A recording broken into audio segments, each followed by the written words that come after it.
मेरी बात आपके नाम। मुंबई की इस उदास दोपहरी में आज आपसे बातचीत करने का मन किया। उदास दोपहरी इसलिए कि बाहर लगभग अंधेरा सा ही है और कुछ बारिश का सा मौसम है। ये इतनी चमकती हुई लाइट तो मेरे कमरे की लाइट है जिससे इतना उजाला है, लेकिन बाहर तो थोड़ी उदासी ही है और घर में रह रह के उदासी से ही अब होने लगी है सभी को। पर आप सबसे बात करके जी हल्का हो जाता है। आज मैं आपको कोई कहानी नहीं सुना रही, आज बस यूं ही मन किया कि आपसे बातचीत ही की जाए। आज सुबह जब मैं तैयार हो रही थी तो मेरे मन में बड़े कुछ अजीब से सवाल आए कि क्या मैं फैशनेबल हूँ या नहीं।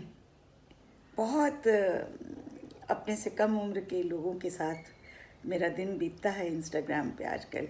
वैसे तो इंस्टाग्राम पे हम लोग अब दिन दुनिया की सब बातें करने लग गए हैं, साहित्य, संस्कृति, संगीत, नाटक, राजनीति, सभी की चर्चा हो जाती है, पर ज़्यादा चर्चा कपड़ों की ही होती है। और हमारे रख रखाव, हम क्या पहनते हैं, कपड़ों से लेके साड़ी, ब्लाउज़, जूते, ड्रेस, ज़्यादा बातचीत हम लोग इन्हीं चीज़ों के करते हैं। तो जाहिर है ये सवाल उठना बड़ा ज़रूरी है कि क्या मैं आप सबके साथ कदम से कदम मिला के चल पाती हूँ या नहीं। आज ये मैंने बंगाल की बड़ी सीधी सादी धोने काली साड़ी पहनी। पूजा का सा माहौल है सब जगह और बचपन की दुर्गा पूजा की बहुत याद आ गई। हमारे बहुत से पड़ोसी, मेरे बहुत से दोस्त बंगाल के थे और उड़ीसा और बंगाल की संस्कृतियाँ लगभग एक सी ही हैं। तो हमारे घर में भी बहुत धूमधाम से दुर्गा पूजा मनाया जाता था। तो इसलिए मैंने सोचा कि अगले कुछ दिनों तक मैं बंगाल की ताँत की साड़ियाँ ही पहनूंगी, जो मुझे बहुत पसंद है। मेरी पहली पसंद बंगाल की ताँत की साड़ियाँ थीं और उसके बाद उड़ीसा की साड़ियों का नंबर आया करता था कॉलेज के ज़माने में, क्योंकि बहुत सस्ती होती थी, उनको ख़रीदना आसान होता था, उनका मेंटेनेंस आसान था और उसकी तुलना में उड़ीसा की साड़ियाँ तब भी महंगी ही हुआ करती थी और एक स्टूडेंट के लिए उसे ख़रीद पाना थोड़ा मुश्किल था।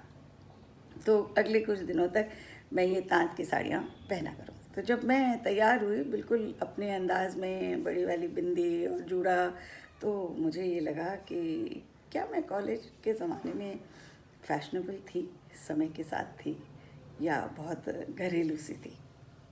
तो देखिए, आपके साथ थोड़ा कूल और हैप लगने के लिए मैंने तो आज अपने बाल भी खोल लिए हैं, जूड़ा खोल दिया। खैर, तो देखिए, स्कूल में कोई बहुत फैशन और मॉडल्स और इनकी कोई बातचीत हुआ ही नहीं करती थी, क्योंकि टेलीविज़न भी नहीं था। हमारे पास खबरें आने के बस अखबार या रेडियो पे कुछ दिखता तो था नहीं, बस बहुत खूबसूरत आवाज़ें सुनाई देती थी। तो बहुत बचपन से ही मैंने ये समझ लिया था कि आपको स्मार्ट बनने के लिए बोलना अच्छा आना चाहिए। तो वो तो मैंने ठान ही लिया था कि अच्छा बोलना ज़रूर मैं सीख जाऊंगी।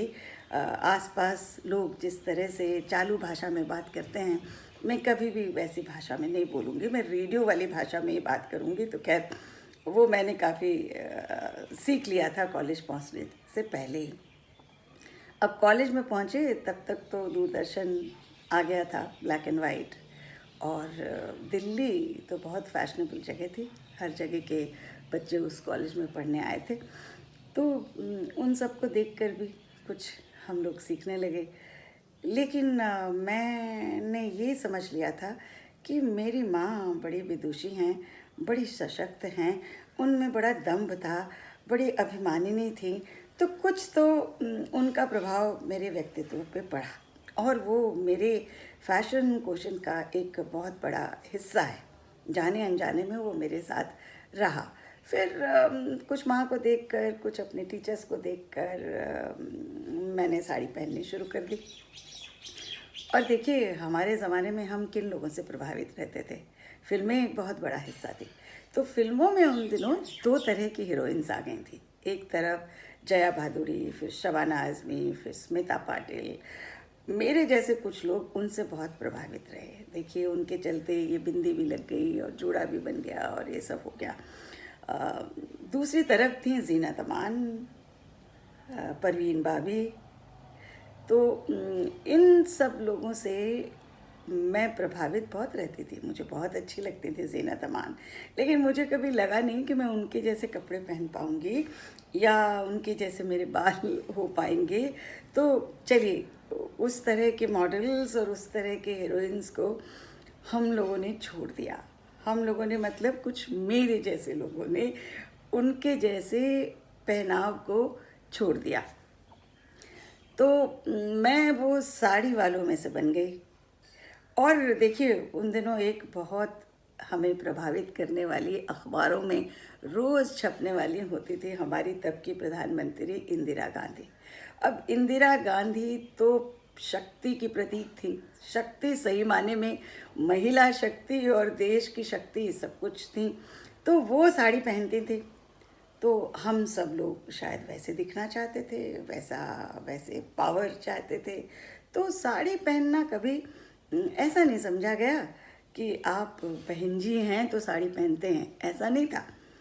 साड़ी पहन के अगर आपके विचार आधुनिक हैं तो ये होती थी असली बात। अब देखिए हमारे ज़माने में महिलाएं बहुत जो थीं वो उनको बहुत बढ़ावा तो दिया जा ही रहा था। तो अपने आसपास अपने टीचर्स, अपने साथ का माहौल देख के, और देखिए कॉलेज में इतना ज़बरदस्त खुला हुआ माहौल था।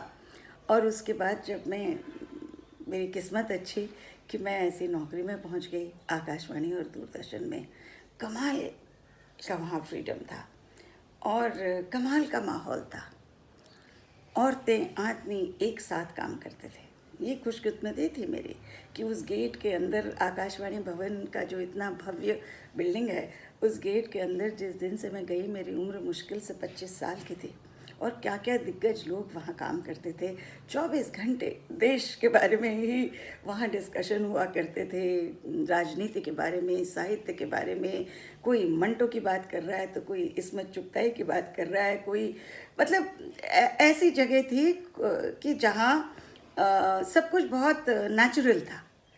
मतलब आपको कोई प्रिटेंड करने की ज़रूरत नहीं पड़ती थी और बिल्कुल आज़ाद माहौल था। लोग खुल के साथ काम करते थे और तो धीरे धीरे उसका बहुत असर पड़ा।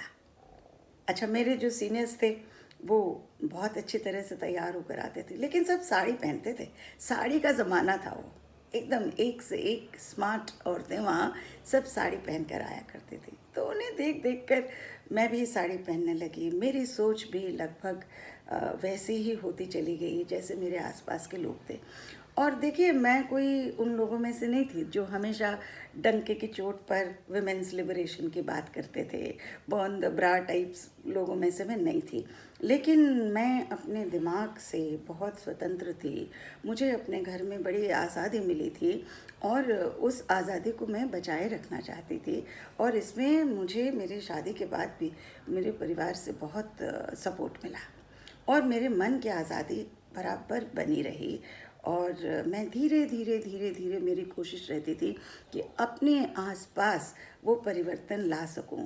मेरे आसपास जो लोग मेरे घर में थे वो मेरी इस बात को समझ सकें और मेरी आज़ादी मुझे पूरी मिल सके। अब देखिए फैशन की बात करते करते मैं कहाँ कहाँ चली गई, लेकिन ये जो मैं आपको बता रही हूँ ये इसलिए बता रही हूँ कि ये हमारे फैशन का एक हिस्सा था। देखिए फैशन सिर्फ कपड़े नहीं है, फैशन में आपके विचार हैं, फैशन में आपकी सोच है।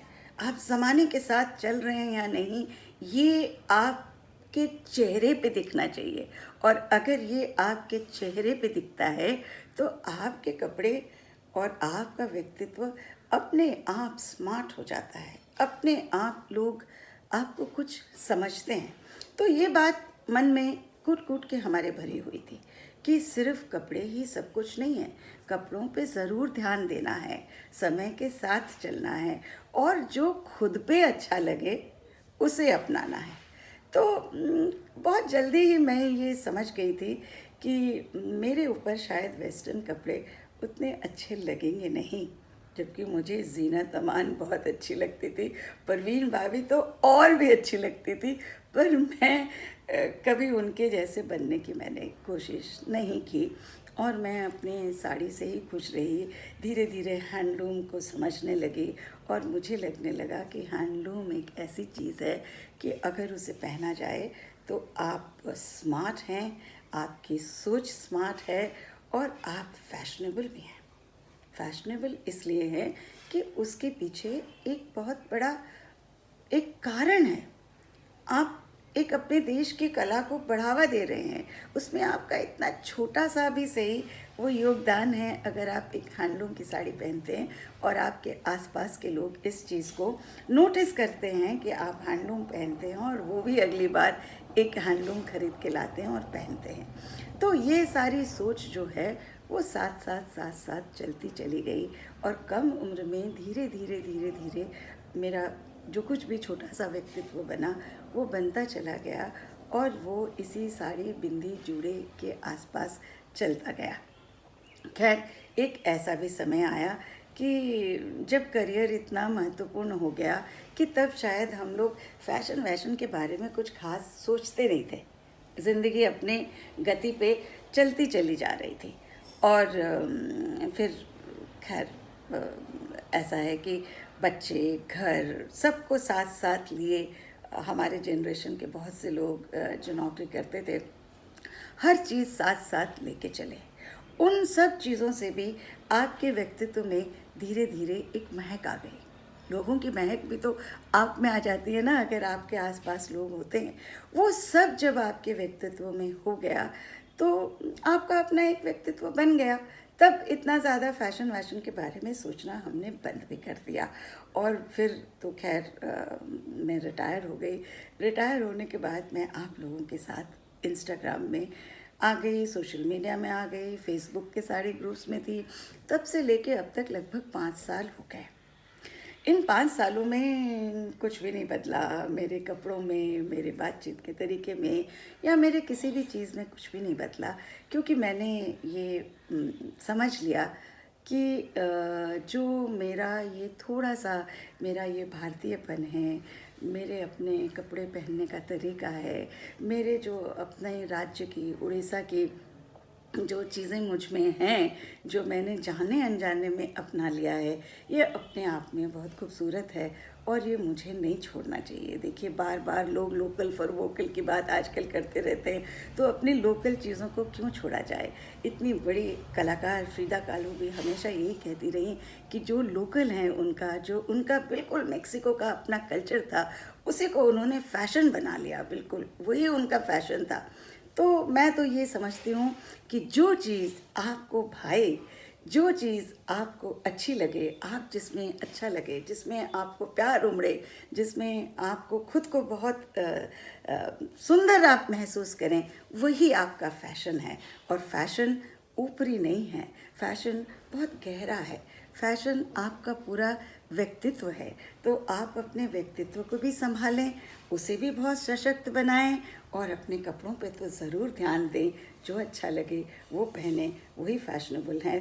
तो मुझे लगता है, आप क्या सोचते हैं? आप मुझे फैशनेबल समझते हैं विचारों से, कपड़ों से? तो ज़रूर इस पे लिखें। आज की बात बस इतनी ही।